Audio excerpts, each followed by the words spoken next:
अस्सलाम वालेकुम। आज की वीडियो में हम बात करेंगे पस कल्चर एंड सेंसिटिविटी टेस्ट पर।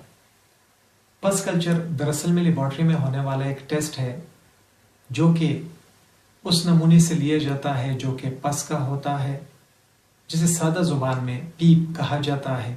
जिस्म के किसी भी इन्फेक्टेड हिस्से में अगर पस फॉर्मेशन होती है तो उस जगह से पस का नमूना लिया जाता है और फिर पस कल्चर और सेंसिटिविटी का टेस्ट लगाया जाता है। पस एक गाढ़ा और जर्द रंग का फ्लूइड होता है। इस पस के अंदर जो मरे हुए व्हाइट ब्लड सेल्स होते हैं, बैक्टीरिया होता है और कुछ और सब्सटेंसेस हो सकती हैं, ये मौजूद होती हैं। और पस हमेशा जिस्म में उस वक्त बनता है जब कोई इन्फेक्शन होता है, तो उस इन्फेक्शन के जवाब में, रिस्पॉन्स में ये पस फॉर्मेशन होती है। अभी इस पूरे प्रोसेस पर बात करेंगे, वो स्टेप्स जो पस कल्चर और सेंसिटिविटी टेस्ट में होते हैं, तो उन स्टेप्स के हवाले से बात करेंगे। सबसे पहले नंबर पर सैंपल कलेक्शन होती है। जो पस का नमूना होता है वो इन्फेक्टेड एरिया से कोई भी हेल्थ प्रोफेशनल लेता है। वो माइक्रोबायोलॉजिस्ट भी हो सकता है, वो लैब टेक्नोलॉजिस्ट भी हो सकता है, वो कोई डॉक्टर या नर्स भी हो सकती है।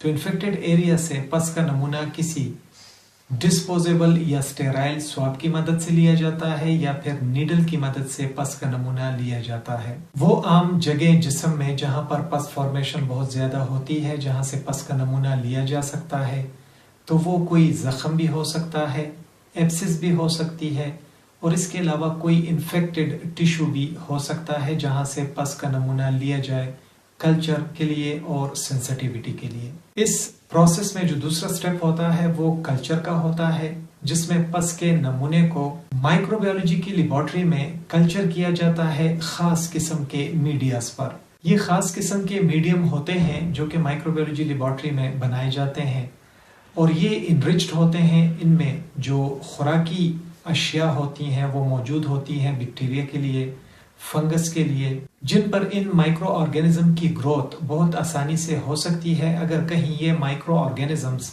इस पस के नमूने में मौजूद हों। अगला स्टेप, इस कल्चर के लगाने के बाद इस मीडियम को एक खास टेम्परेचर में इंक्यूबेटर में रखा जाता है और ये टेम्परेचर मखसूस होता है जिस पर इन माइक्रो ऑर्गेनिजम्स की, बैक्टीरिया की या फिर फंगस की ग्रोथ बहुत आसानी से हो सकती है अगर ये माइक्रो ऑर्गेनिज्म इस पस के नमूने में मौजूद हों। तीसरे नंबर पर इस प्रोसेस में जो स्टेप है वो है आइडेंटिफिकेशन का। जब इन मीडिया पर ग्रोथ आ जाती है माइक्रो ऑर्गेनिज्म की, तो ये लेबॉर्ट्री टेक्नोलॉजिस्ट या माइक्रोबायोलॉजिस्ट देखता है कि बैक्टीरिया है, फंगस है या कोई और पैथोजन है, तो इसकी आइडेंटिफिकेशन की जाती है और इस आइडेंटिफिकेशन से माइक्रो ऑर्गेनिज्म की पहचान आसान हो जाती है।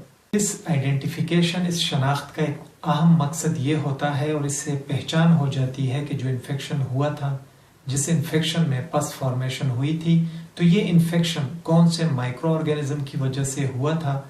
इसलिए ये आइडेंटिफिकेशन का स्टेप बहुत ज्यादा इंपॉर्टेंट होता है कल्चर, पस कल्चर और सेंसिटिविटी टेस्ट में। इस प्रोसेस में जो चौथा नंबर स्टेप है वो सेंसिटिविटी टेस्टिंग कहलाता है।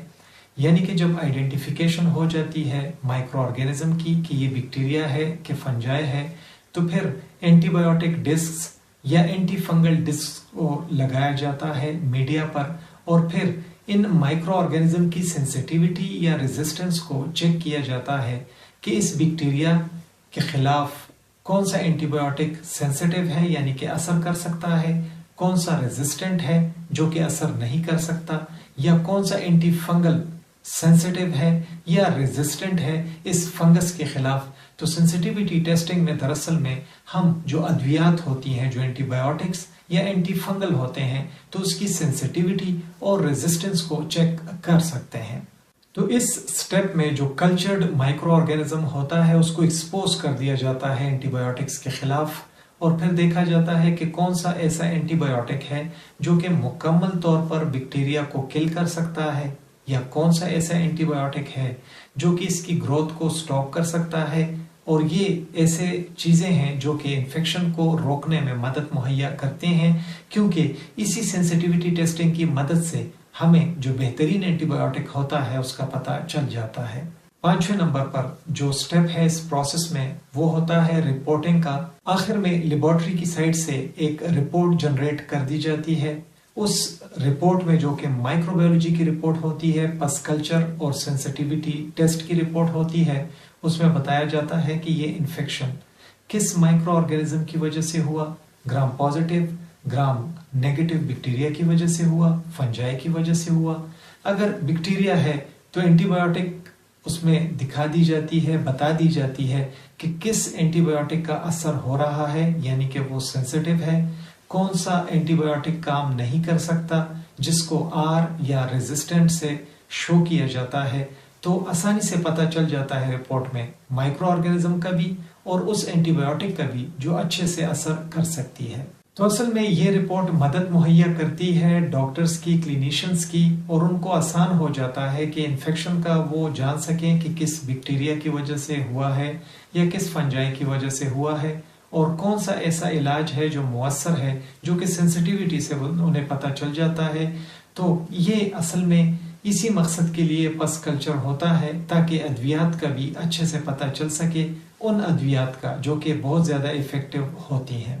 तो इसलिए इस पस कल्चर और सेंसिटिविटी टेस्ट को बहुत क्रूशल समझा जाता है हेल्थ केयर प्रोवाइडर्स के लिए, क्योंकि उन्हें इन टेस्ट से बहुत आसानी से पता चल जाता है कि कौन सा इफेक्टिव ट्रीटमेंट है, कौन सा ऐसा ट्रीटमेंट है जो कि अगर डायरेक्टली दिया जाए तो वो टारगेट वाला जो माइक्रो ऑर्गेनिज्म है उसको टारगेट कर सकता है और उसको खत्म कर सकता है, इन्फेक्शन को टाइम पर खत्म कर सकते हैं और इलाज जो है वो बेहतरीन हो सकता है। तो इस टेस्ट की मदद से आसानी बहुत ज्यादा हो जाती है कि जो रेजिस्टेंस है दिन ब दिन एंटीबायोटिक्स के खिलाफ माइक्रो ऑर्गेनिज्म की, तो इस कल्चर टेस्ट की वजह से ये रेजिस्टेंस हम खत्म कर सकते हैं। इसके नताइज भी बेहतरीन होते हैं, क्योंकि अगर इलाज कामयाब होगा, रेजिस्टेंस डेवलप नहीं होगी, अच्छे एंटीबायोटिक्स का हमें पता चलेगा इस टेस्ट की मदद से, तो फिर आसान हो जाता है कि ये पेशेंट ज्यादा एंटीबायोटिक्स भी ना ले, गलत एंटीबायोटिक्स भी ना ले, नताइज भी अच्छे आए और बेहतरीन इलाज भी हो सके। बहुत ज्यादा शुक्रिया MLT हब विद कामरान देखने के लिए। वीडियो पसंद आई हो वीडियो को जरूर लाइक करें, दोस्तों के साथ शेयर करें, हमारे channel MLT hub with Kamran को सब्सक्राइब करें। अपना ढेर सारा ख्याल रखें। अल्लाह हाफिज।